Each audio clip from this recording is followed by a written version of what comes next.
James 5 says this, but if you want Bible results, you do Bible things. And so he anointed Joe. And at that time, like I really was paralyzed with fear. And I just felt it just lift off me. And I just felt like, hey, we're going to make it through this. Whatever it is, we're going to do this. And I was able to put that fear away. Now that the worry was still there, but the fear, the absolute paralyzing fear, was immediately gone.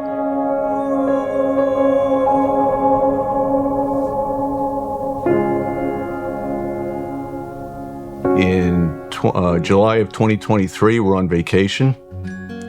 It was a Monday, and I stepped out of the hotel and just happened to put my hand on the back of my neck and felt a bump about the size of a walnut. The first words out of my mouth to myself were, "That's not good." We go into the office on Friday, and the surgeon looks at it, and the first words out of his mouth were, "I believe it's cancer." They did a quick biopsy in the office, and it was cancer. After that, we went for surgery, and he had a neck dissection, a full neck dissection.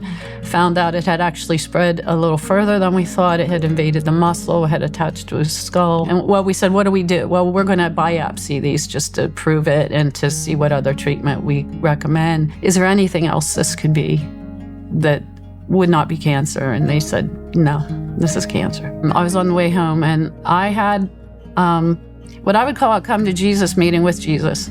And I was angry, and I was yelling, and I was swearing, and I was very unhappy. And I said, we did everything, and we trusted you, and we stood on your promises.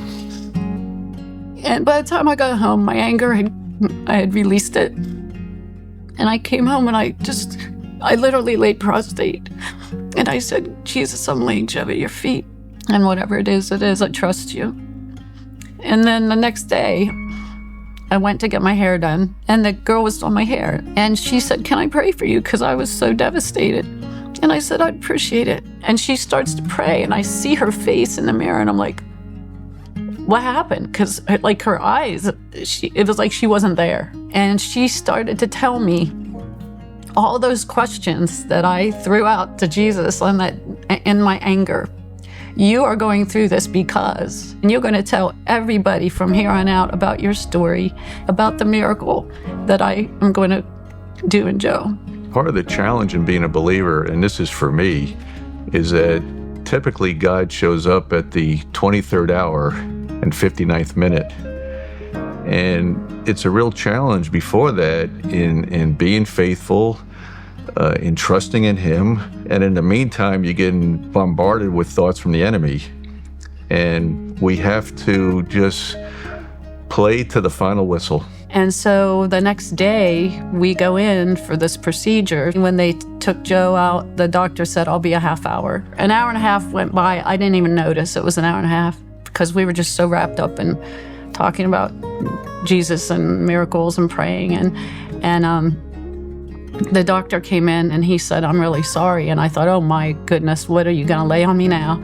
And he said, I'm sorry it took so long, but I couldn't find any cancer. They wheeled Joe in, and when we were calmed down, I turned to Charlie and I said, you know what, I failed. And he said, no, you didn't. Why do you feel that? I said, because I didn't believe that the miracle was going to happen. And he said, yes, you did. He said, you always knew he could. You just weren't sure he would because what happened to your mother? And he said, prior to them coming in and telling us, he said, you got to forget what you know and remember who you know. And I said, you're right. I got to stop being the doctor. I got to start being the believer.